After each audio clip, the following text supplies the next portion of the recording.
느헤미야는 하나니와 일행들이 전해준 소식을 듣고 하나님께 자기 백성들을 위해서 기도하였습니다. 그때 느헤미야는 왕으로부터 은혜를 입게 해달라고 기도하였습니다. 이것은 그가 자기 백성을 돕기 위해 어떤 결심을 했다는 것을 알 수 있습니다. 그 결심이 과연 무엇이냐? 그것은 본인이 직접 예루살렘에 가서 유다와 예루살렘을 재건하는 것이었습니다. 과연 하나님은 이 느헤미야의 기도에 귀를 기울이셨을까요? 느헤미야가 기도한 지에 하나님의 그 이야기를 듣고 기도를 시작한 지 약 4개월이라는 시간이 지나간 것을 보게 됩니다. 하나님은 어쩌면은 느헤미야의 기도를 잊어버리신 것이 아닐까 하고 생각할 수도 있습니다. 그런데 하나님은 우리가 기도할 때에 그 기도를 잊지 않으신다는 거예요. 하나님은 기억하시고 또 우리의 기도에 응답해 주시는 분이라는 것을 우리가 알아야 합니다. 먼저 1절에 있는 말씀을 한번 읽겠습니다. 1절 시작. 아닥사스다 왕 제20년 니산월에 왕 앞에 포도주가 있기로 내가 그 포도주를 왕에게 드렸는데 이전에는 내가 왕 앞에서 수심이 없었더니 벌써 기도를 시작한 지 약 넉 달이라는 시간이 지나갔어요. 근데 이때까지 하나님은 아무런 무엇인가를 보여주지 않았습니다. 느헤미야에게 응답하는 것 같지도 않았습니다. 그런데 느헤미야는 하나님께 기도를 하고 하나님의 응답을 기대하는 사람이었다는 것을 우리가 알아야 됩니다. 우리가 하나님께 기도할 때에 잠시만요. 우리가 하나님께 기도할 때에 하나님의 응답을 기대하고 있는가 하는 것을 돌아보아야 합니다. 어떤 사람이 이와 관련해서 우리와 하나님과의 기도에 대한 재미있는 글을 썼습니다. 우리 주기도문이죠. 하늘에 계신 우리 아버지여, 이렇게 탁 시작했죠. 그러자 하나님께서 대답하셨습니다. 그래, 나 여기 있다. 그러자 사람이 이야기를 합니다. 방해하지 마세요. 지금 저는 기도하는 중입니다. 그러자 하나님께서 응답하셨어요.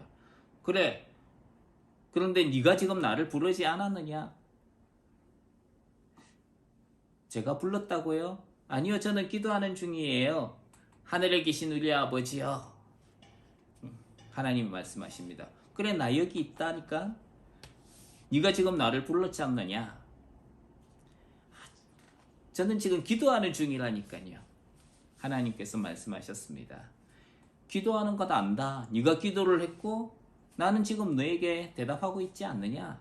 네가 나를 불렀으니 그래. 무슨 말을 하고 싶은 것이냐? 글쎄요, 저는 그냥 주님의 기도를 하고 있는 중입니다. 별다른 생각은 없어요.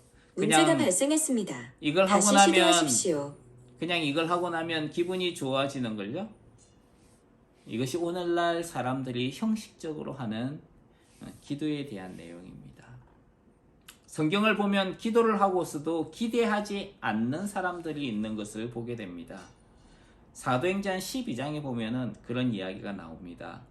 헤롯이 요한의 형제 야고보를 죽인 이후에 유대인들이 기뻐하는 모습을 보았습니다. 그래서 베드로도 함께 체포를 했어요. 6월절이 지난 후에 헤롯은 베드로를 죽일 계획이었습니다. 그때 교회는 베드로를 위해서 간절히 하나님 앞에 기도했죠. 베드로를 잡아내기 전날에 하나님은 주의 사자를 베드로에게 보냅니다. 그래서 베드로를 옥에서 건져내시게 됩니다. 베드로는 여러 사람이 모여 기도하고 있던 마가의 어머니 집으로 달려갑니다. 그리고 문을 막 두드렸어요. 문을 두드리니까 누가 나왔느냐 하면은 그때의 계집종인 로데가 나왔습니다. 지금 자기네들이 모여서 기도하고 있는 그 베드로를 하나님께서 보내주셨어요. 그리고 바로 앞에 베드로가 서 있습니다. 로데는 깜짝 놀랐어요. 베드로가 돌아왔다. 문을 열어줘야 되는데 너무 놀라가지고 그냥 문도 안 열어주고 방으로 들어갔어요. 그리고 사람들에게 이야기를 합니다. 베드로가 왔어요. 그러자 사람들이 무슨 소리를 하냐? 지금 밖에 베드로가 와 있다니까요. 지금 베드로 지금 감옥에 갇혀 있는데 어떻게 나온단 말이냐? 로데의 말을 아무도 믿지 않았어요. 베드로가 밖에서 계속 문을 두드렸습니다. 그러자 사람들이 문 밖에 나가서 베드로를 확인했어요. 진짜 베드로가 돌아왔어.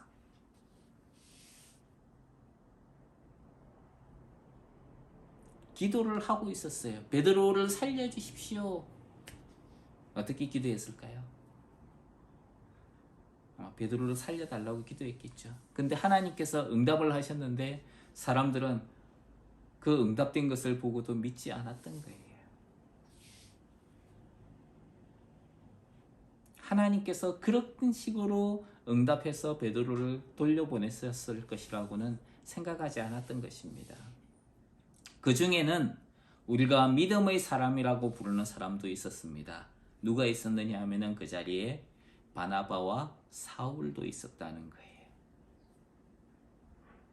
이 바나바와 사울은 예루살렘에 흉년이 들자 그 예루살렘 교회를 돕기 위해서 이방 교회들이 헌금을 했었는데요. 그것을 가지고 안디옥에서 예루살렘으로 오게 되었던 것입니다. 그리고 그들이 온 이후에 베드로와 야고보가 체포가 되었던 것이지요. 그들이 바로 마가의 어머니 집에서 모여서 교회를 위해서 그리고 베드로를 위해서 기도했던 것입니다. 기도를 하면서도 그들은 하나님께서 이런 것 들어주실까? 그거에 대한 기대도 없이 기도를 했던 것 같아요. 하나님은 우리의 기도에 응답하시는 분입니다. 우리의 생각이 아니라 우리가 가지고 있는 생각대로 하나님은 응답하는 것이 아니라 하나님의 방법대로 하나님은 응답하신다는 것입니다. 느헤미야는 하나님께 기도한 것에 기꺼이 반응할 마음을 가지고 있었습니다. 하나님, 제가 예루살렘을 도울 수만 있다면은 나를 보내주십시오. 어떻게 하든지 제가 하나님이 나에게 어떤 사인을 보내주시면 제가 행동으로 옮기겠습니다. 느헤미야는 자기의 생각과 방법이 아니라 하나님의 인도하심을 따르려고 했던 사람이었습니다. 하나님은 우리의 생각과 다르게 응답해 주신다 그랬죠. 그렇기 때문에 우리가 더 하나님의 신실하심을 믿고 의지하게 되는 것입니다. 그가 기도를 한 이후에 약 넉 달이라는 시간이 지나가면서 그는 계속해서 하나님께 기도했습니다. 그리고 하나님께서 응답하시는 것을 기다렸습니다. 4개월이 지난 어느 날 하나님은 왕의 눈길을 느헤미야에게 향하게 하셨습니다. 아닥사스다 왕은 느헤미야가 앞에 있었는데 그 느헤미야의 얼굴에서 수심이 가득한 것을 발견하게 된 것입니다. 이것은 느헤미야에게 사실 좋은 것은 아니에요. 2절에 있는 말씀 한번 읽겠습니다. 시작.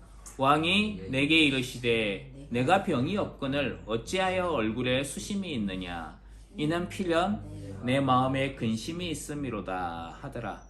그때 내가 크게 두려워하여. 왕 앞에서 근심을 가지고 있다는 것은 그가 무엇인가를 숨기고 있다는 것이었기 때문에 이거는 왕 앞에서 좋은 징조가 아닌 것이지요. 느헤미야가 자신을 죽이려고 계획 중이 아닌가 하고 왕이 느헤미야를 의심할 수도 있는 상황이었습니다. 이 아닥사스다 왕은 자신의 아버지와 형을 죽이고 왕이 되었던 신하 아르카바누스를 죽이고 왕이 된 사람이었어요. 반역의 경험을 이미 경험했던 사람이었습니다. 그런 그가 느헤미야의 얼굴에 수심이 가득한 것을 발견했다는 것은 느헤미야가 나를 죽일지도 모른다 하는 생각을, 그런 의심을 받기에 충분한 상황이었던 것입니다. 그래서 아닥사스다 왕은 느헤미야에게 너 무슨 일이 있느냐라고 질문을 했던 것이지요. 왕의 질문을 받은 느헤미야는 두려움에 떨었습니다. 물론 그가 왕을 암살하려고 했던 것은 아니지만 자신의 그 마음의 생각이 얼굴에 나타나서는 안 되는 근심이었기 때문입니다. 왕 앞에서 그런 티를 내면 안 되었거든요. 그런데 왕이 그렇게 물어보시니까 느헤미야는 왕의 질문에 대해서 있는 사실 그대로를 말했습니다. 왕은 만세수를 하옵소서. 내 조상들의 묘실이 있는 성읍이 이제까지 황폐하고 성문이 불탔사오니 내가 어찌 얼굴에 수심이 없사오리이까. 느헤미야는 그렇게 왕 앞에 있는 자기의 근심의 이유를 털어놓는 것을 보게 됩니다.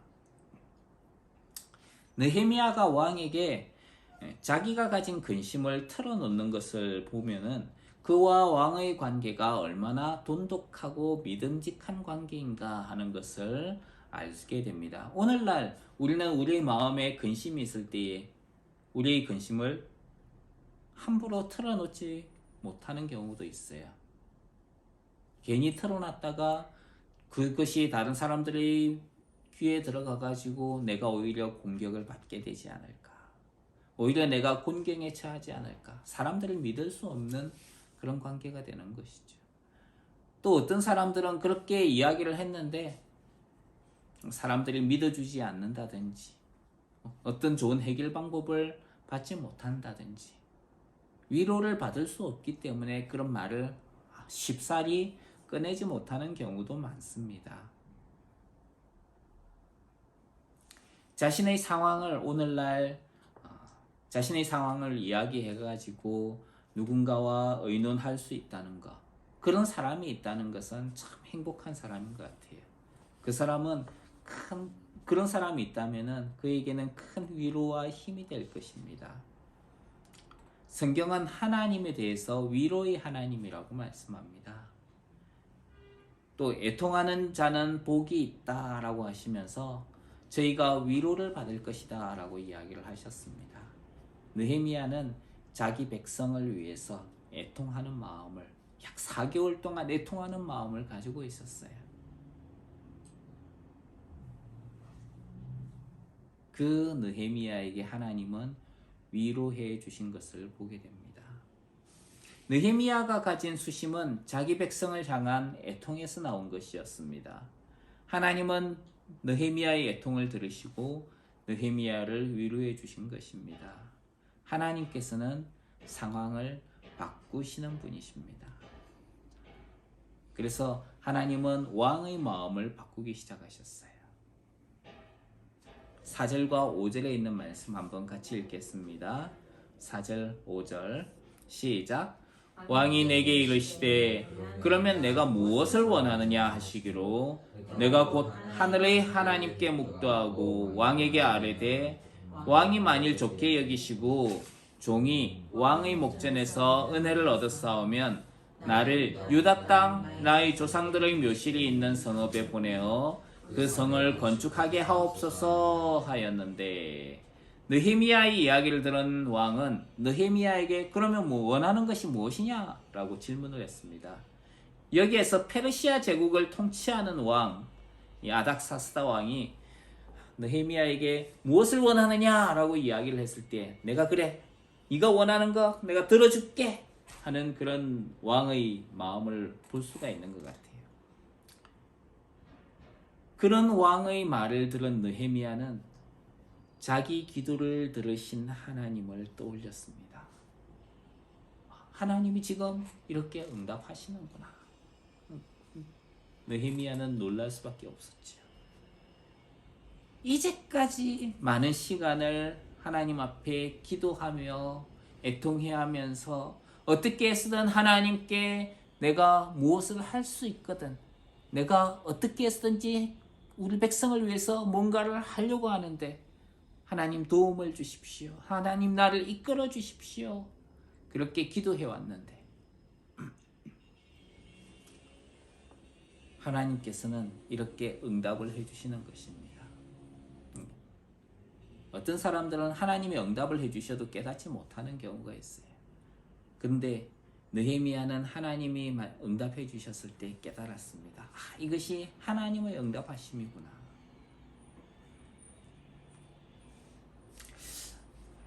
4개월이라는 시간은 긴 시간이 아닐 수 있습니다. 어떤 사람들은 하나님의 응답을 위해서 평생을 기도하는 사람들도 있기 때문입니다. 성경은 이 사람들은 다 믿음을 따라 죽었으며 약속을 받지 못하였을 때 그것들을 멀리서 보고 환영하며 또 땅에서는 외국인과 나그네로라 증가했다라고 이야기합니다. 죽을 때까지, 죽고 나서도 그들은 그 하나님의 응답을 받지 못한 경우도 있었다는 거예요. 왜 하나님께서 그러면은 어떤 이에게는 4개월, 어떤 이에게는 즉시로, 또 어떤 이에게는 죽을 때까지 계속 기도하게 하시는 걸까요? 그것은 하나님의 때를 기다리도록 하기 위한 것입니다. 우리 믿음의 선진들은 다 믿음으로 말미암아 증거를 받았으나 약속을 받지 못했다라고 이야기를 합니다. 왜냐하면 하나님이 우리를 위하여 더 좋은 것을 예비하셨기 때문에 우리가 아니면 그들로 온전함을 이루지 못하게 하려 하셨기 때문이다 라고 말씀합니다. 그렇기 때문에 우리는 지금 비록 그 결과가 보이지 않더라도 하나님의 신실하심을 믿고 기도하며 소망을 가지는 사람들이 되어야 하는 것이지요. 느헤미야는 자기의 기도에 응답하신 하나님을 떠올렸습니다. 그리고 그 하나님께 묵도를 하였습니다. 하나님께서 지금 함께 하시고 역사하신다 하는 것을 깨달은 거예요. 예수님을 만났던 베드로도 그랬습니다. 허탕친 그물질을 정리하는 중에 예수님이 찾아오셨습니다. 그리고 배 위에서 말씀을 전하시다가 깊은 데로 가서 그물을 내려라 라고 예수님이 베드로에게 이야기를 하셨어요. 베드로는 밤새도록 수고했지만은 얻은 것이 없고 허탕만 쳤고 그리고 몸은 아주 피곤했습니다. 하지만 당신의 말씀에 의지하여 내가 해보겠습니다. 그물을 내렸어요.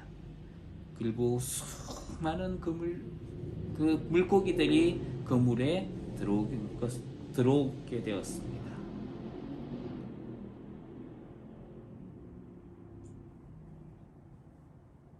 베드로는 그것을 보면서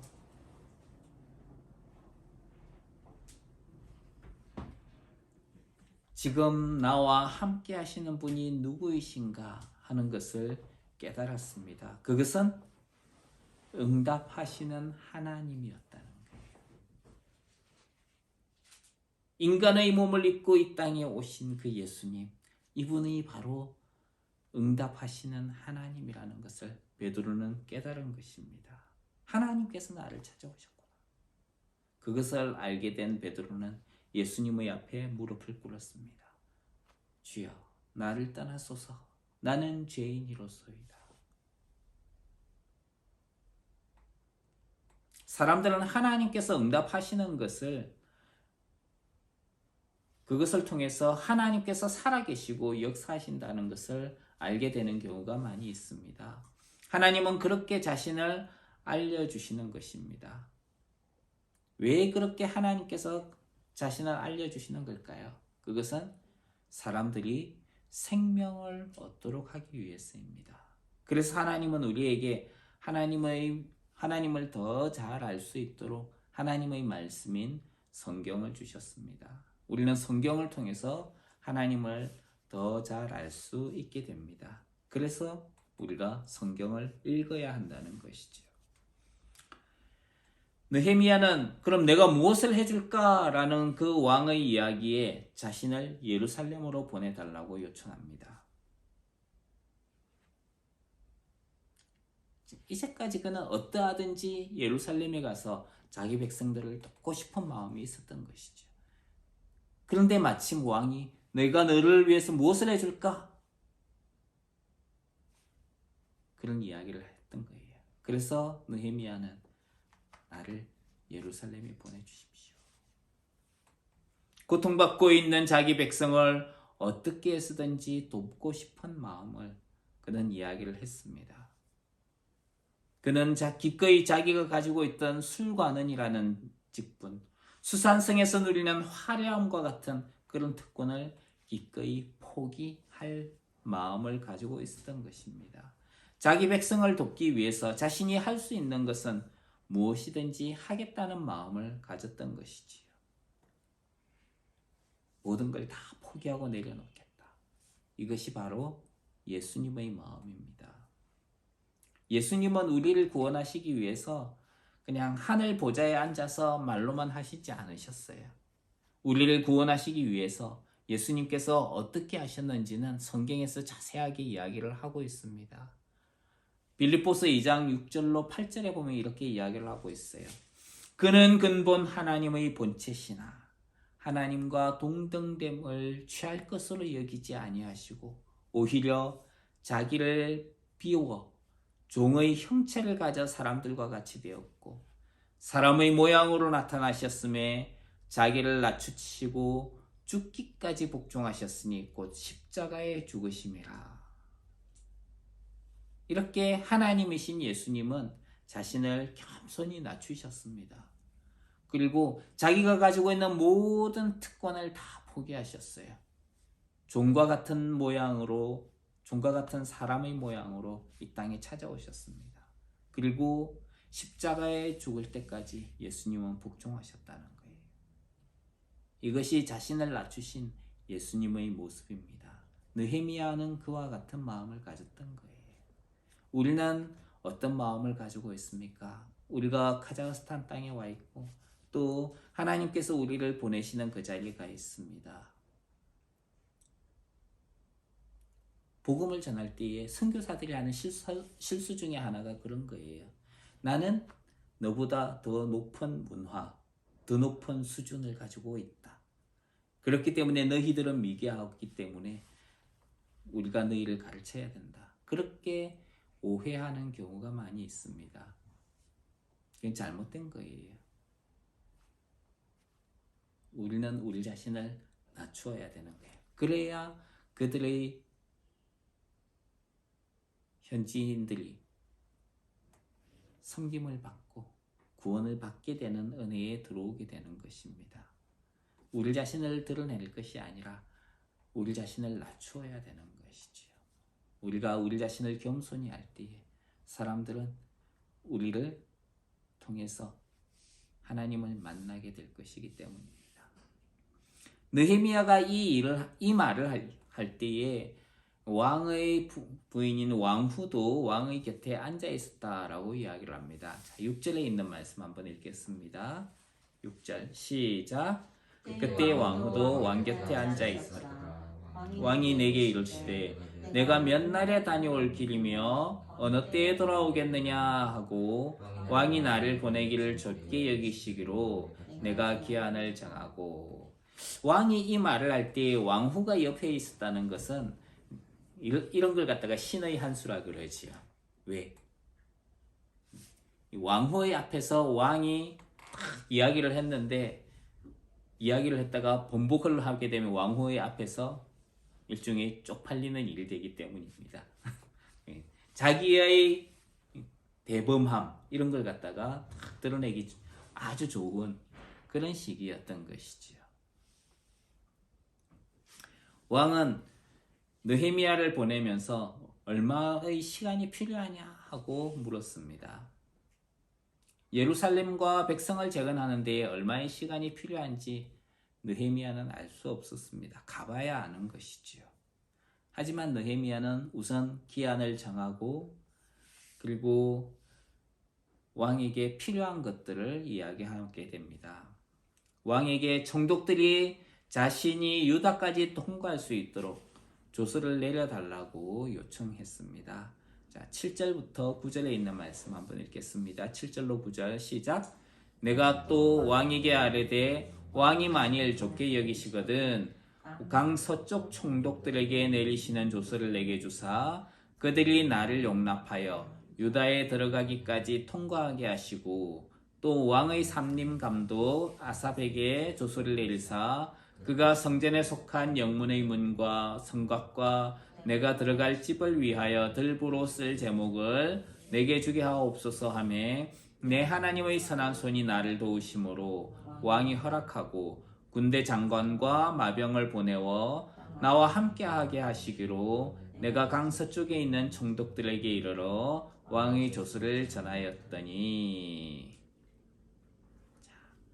그래서 느헤미야는 그냥 자신만 간 것이 아니라 왕의 든든한 지원을 받으면서 예루살렘에 도착하게 되는 것을 보게 됩니다.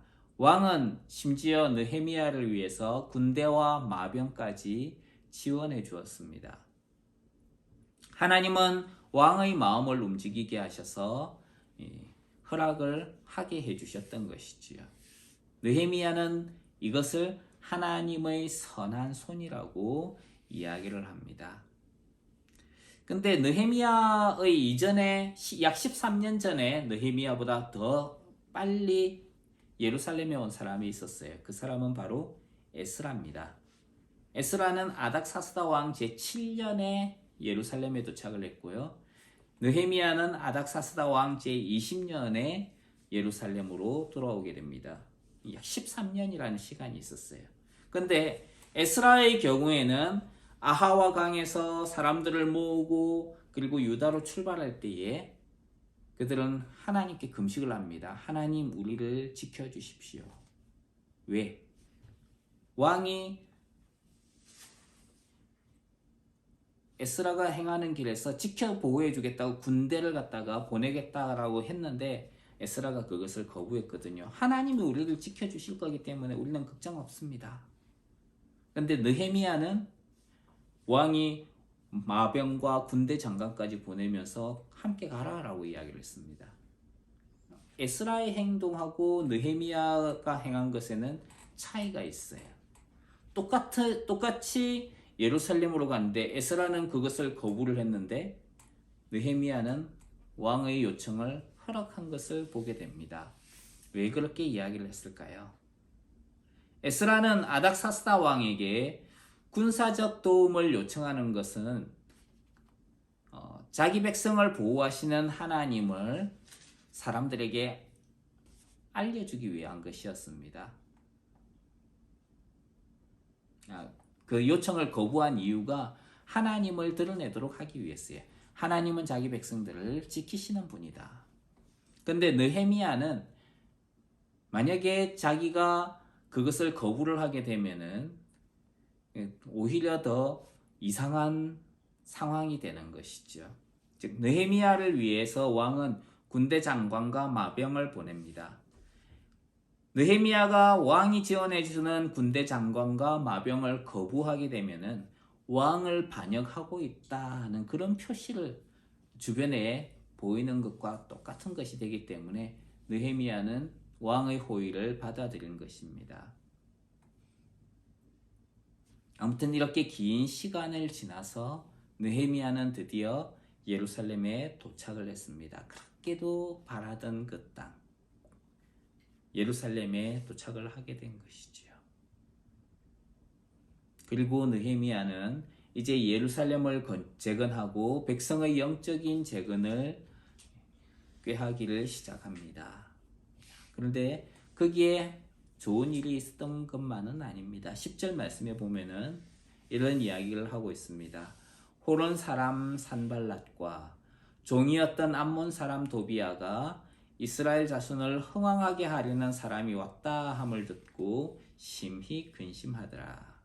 하나님의 일을 하는 데는 순적하지 않은 경우도 있습니다. 왕의 보냄을 받아 예루살렘에 왔지만은 자신을 기쁘게 받아들이지 않는 사람도 있었다는 것입니다.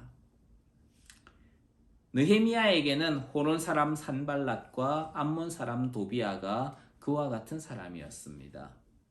그들은 느헤미야가 왔다는 이야기를 듣고 좋지 않게 생각했던 것이지요. 특히 암몬 사람 도비아는 그가 예전에 종이었다 하는 것을 갖다가 강조를 하고 있습니다. 그를 좋지 않게 경멸하고 있는 것 같아 보입니다. 그들이 나중에 보면은 이제 느헤미야스를 통해서 보면은 이 산발락과 도비아가 느헤미야를 곤경에 빠지도록 하기 위해서 온갖 권모술수를 마다하지 않는 것을 보게 됩니다. 사단이 가장 싫어하는 것이 뭐냐면은 하나님의 사람을 세우는 거예요. 그리고 하나님 나라가 임하는 것입니다. 그것을 가장 싫어해요.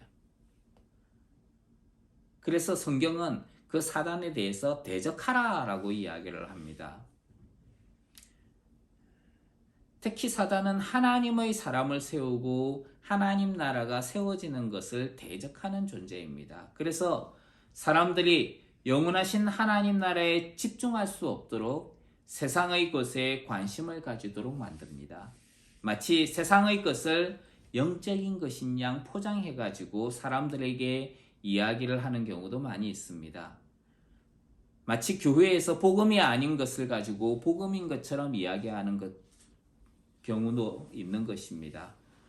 무엇이 오늘날 교회에서 많이 이야기되느냐 하면 성공에 대한 이야기들이에요.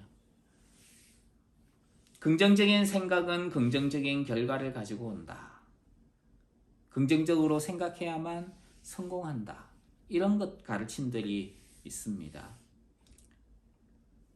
그래서 이런 것들이 믿음에 대해 오해하게 되는 요인들이 되는 것이죠. 예를 들어 믿음은 긍정적인 생각이 아닙니다. 누군가 심각한 병에 걸렸을 때 긍정적인 생각을 하게 되면은 그것이 힘이 되어서 그 사람을 낫게 할 것이다. 이것이 믿음이다 라고 소개를 합니다. 만약 그것이 믿음이라면은 긍정적인 생각을 하는 것은 좋은 믿음을 가지고 있기 때문이다 라고 이야기를 할 수가 있습니다. 그런데 이것은 좋은 생각을 하는 것이 좋은 믿음이고 나쁜 생각을 한다면은 그 나쁜 믿음이라는 그런 결론을 가지게 됩니다. 사람이 좋은 생각을 하는 것과 나쁜 생각을 하는 것은 하나님께서 주신 생각일 뿐입니다. 사람들은 나쁜 상황 속에서도 좋은 생각을 가질 수도 있어요. 생각은 감정과 연관되어 있기 때문입니다. 그러면은 사람의 믿음이라는 것은 그 사람의 감정과 연관되어 있다는 거예요. 그래서 기분이 좋거나 감정적으로 좋을 때는 믿음이 좋다가도 기분이 나쁠 때에는 믿음도 나빠지는 거예요. 근데 성경은 그것을 믿음이다라고 이야기하지 않습니다. 성경에서 말씀하는 믿음은 우리의 기분과 감정에 따라 좌지우지되는 것이 믿음이다라고 말하지 않는다는 거예요.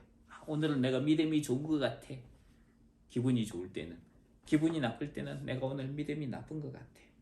그게 아니라는 거예요. 성경에서 말씀하는 믿음은 우리의 감정에 따른 것이 아니라 하나님의 말씀에 근거한 것입니다. 우리가 기분이 비록 좋지 않을지라도 하나님의 선하심을 우리는 인정하는 거예요. 그게 믿음입니다. 또 어떤 사람들은 하나님께서 주시는 영원한 복에 대해서 이야기할 때에 영적인 복이 아닌 세상의 복을 이야기를 합니다. 세상에서 행복하고 편안하게 사는 것이 복이라는 거예요. 만약 그렇다면 예수님께서 말씀하신 가난한 자에게 심령이 가난한 자는 복이 있나니 그건 복이 아닌 거예요. 애통하는 자는 복이 있나니 그 복이 아닌 거예요. 애통하는 것.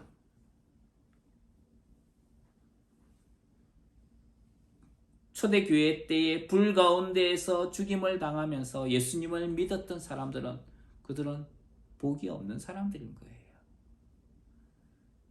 성경은 만일 그리스도 안에서 우리의 바라는 것이 다만 이 생뿐이면은 모든 사람 가운데서 우리가 더욱 불쌍한 자라고 이야기를 합니다.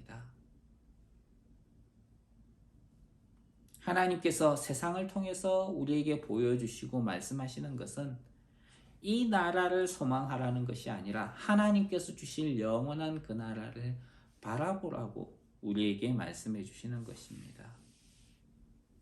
그렇기 때문에 하나님의 말씀을 세상에 속한 복으로 호도하고 있는 이들에게 속지 마시기 바랍니다.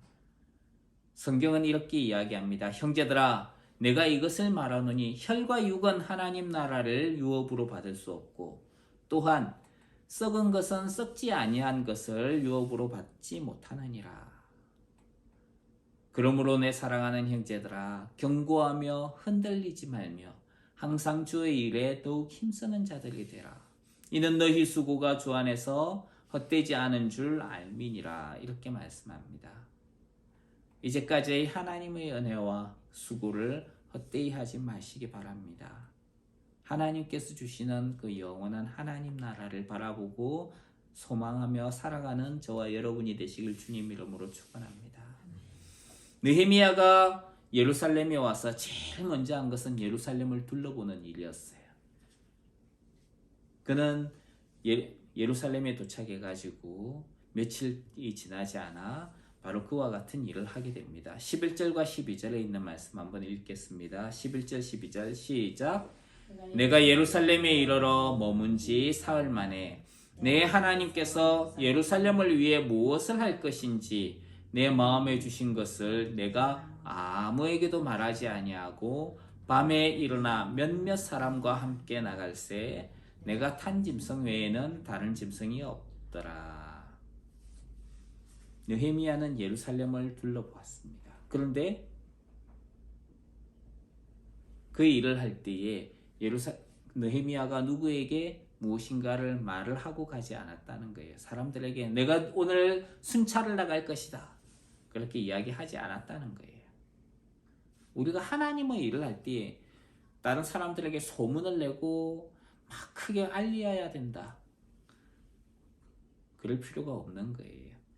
하나님께서 나에게 주신 일을 묵묵히 감당만 하면 되는 것입니다. 만약에 느헤미야가 그것을 상황을 알렸다면은 예루살렘의 정확한 상황을 알아보기는 더 힘들었을 거예요. 사람들이 제대로 과연 느헤미야에게 보고를 했을까요? 그렇지 않았을 거예요. 그래서 느헤미야는 자신이 해야 할 일을 은밀하게 진행하는 것을 보게 됩니다. 은밀하고 위대하게. 이렇게 예루살렘을 돌아보는 것을 근거로 그는 일을 진행할 거예요. 마찬가지로 우리가 세상에서 알게 된 것으로 해야 되는 것이 있습니다. 하나님께서 왜 우리에게 그 세상의 이야기들을 알게 해주시는 걸까요? 어떤 사람들은 일이 일어나기도 전에 먼저 그것을 깨닫는 경우도 있습니다. 그것은 하나님께서 우리에게 기도하라고 먼저 알려주시는 거예요.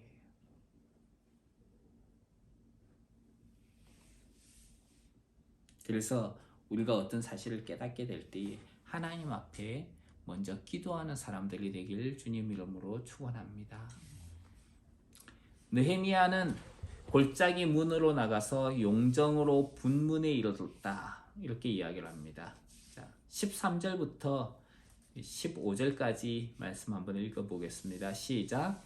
그 밤에 골짜기 문으로 나가서 용정으로 분문에 이르는 동안에 보니 예루살렘 성벽이 다 무너졌고 성문은 불탔더라. 앞으로 나아가 샘문과 왕의 못에 이르렀으는 탄 짐승이 지나갈 곳이 없는지라.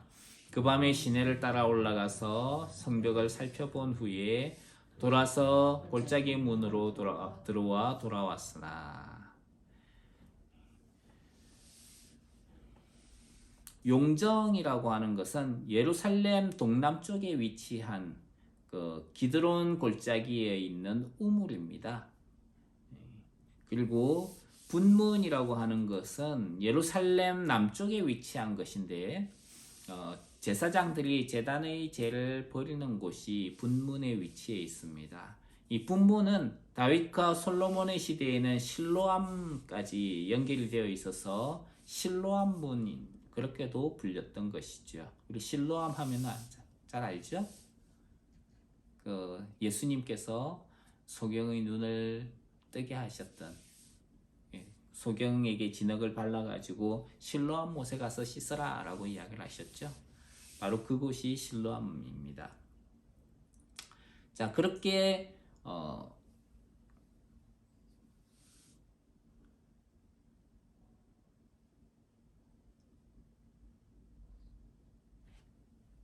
느헤미야는 예루살렘을 둘러보게 됩니다.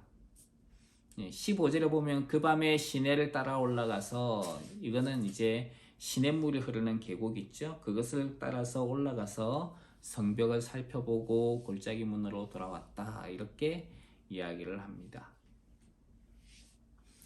예루살렘의 형편은 끔찍했습니다. 성벽은 무너졌고 성문은 불에 탔습니다. 성벽은 외부로부터의 침입으로부터 보호하는 기능을 가지고 있는 것이지요. 성벽이 무너졌다는 것은 외부로부터 오는 침입을 막을 수 없다는 것입니다. 보호할 수 없다는 거예요. 성문은 성으로 들어오는 입구를 가리킵니다. 성문이 불에 타게 되면은 그 성은 외부의 침입에 노출이 되는 것이지요. 대적들이 함부로 출입할 수 있게 되는 것입니다.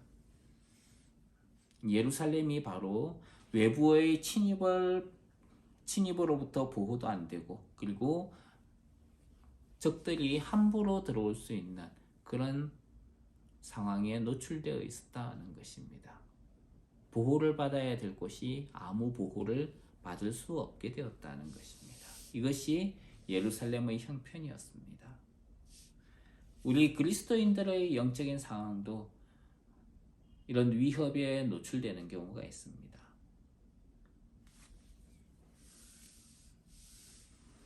느헤미야는 백성의 지도자들을 모아서 예루살렘의 형편에 대해서 말하고 예루살렘 성을 재건해야 한다라고 이야기를 했습니다.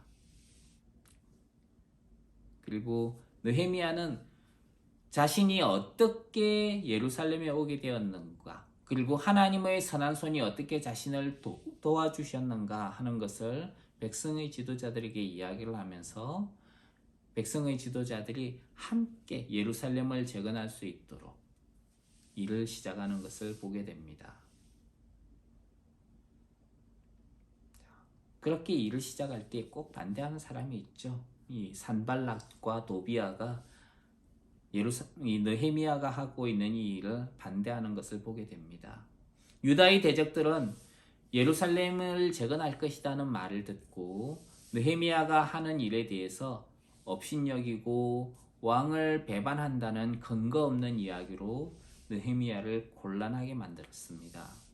하나님을 대적하는 이들은 근거 없는 이야기를 퍼뜨리며 하나님의 사람을 비방하는 경우가 많이 있습니다. 예수님을 믿는 이들은 근거 없는 비방거리를 또 다른 사람들에게 막 함부로 말해서는 안 되는 거예요. 그래서 예수님을 믿는 사람들이 조심해야 될 것이 무엇이냐 하면은 말하는 걸 조심해야 돼요. 함부로 다른 사람을 비방하고 판단하고 자기 생각을 갖다가 가미해가지고 이야기해서는 안 되는 거예요. 그래서 성경은 성숙한 그리스도인의 특징으로 말을 조심하는 사람을 이야기를 합니다. 말하는 거 함부로 해서는 안 된다는 거예요. 자기 혀를 잘 조절해야 되는 것이죠. 느헤미야는 자신을 비방하는 그 사람들의 말을 하나하나 일일이 대적하지 않았습니다. 그는 하나님께 그 결과를 맡겼습니다. 하나님께서 하실 것이다. 이것이 우리가 가진 믿음의 비밀이에요.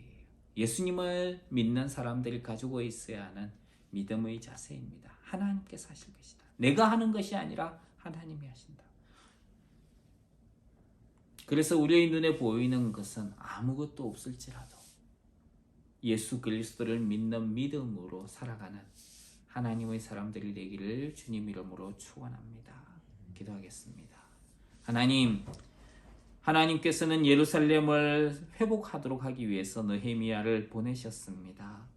하나님의 선한 손길을 통하여서 느헤미야가 그 땅에 도착하고, 그리고 하나님께서 기도하게 한 느헤미야를 통하여서 예루살렘이 재건이 되도록 하여 주셨습니다.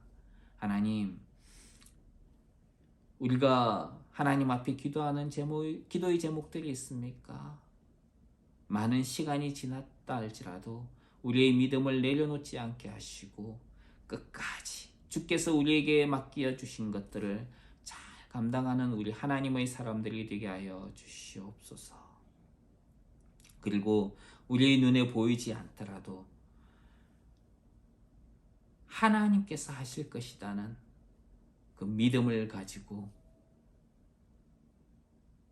끝까지 나아가는 하나님의 일을 선하게 이루는 하나님의 사람들이 되게 하여 주시옵소서.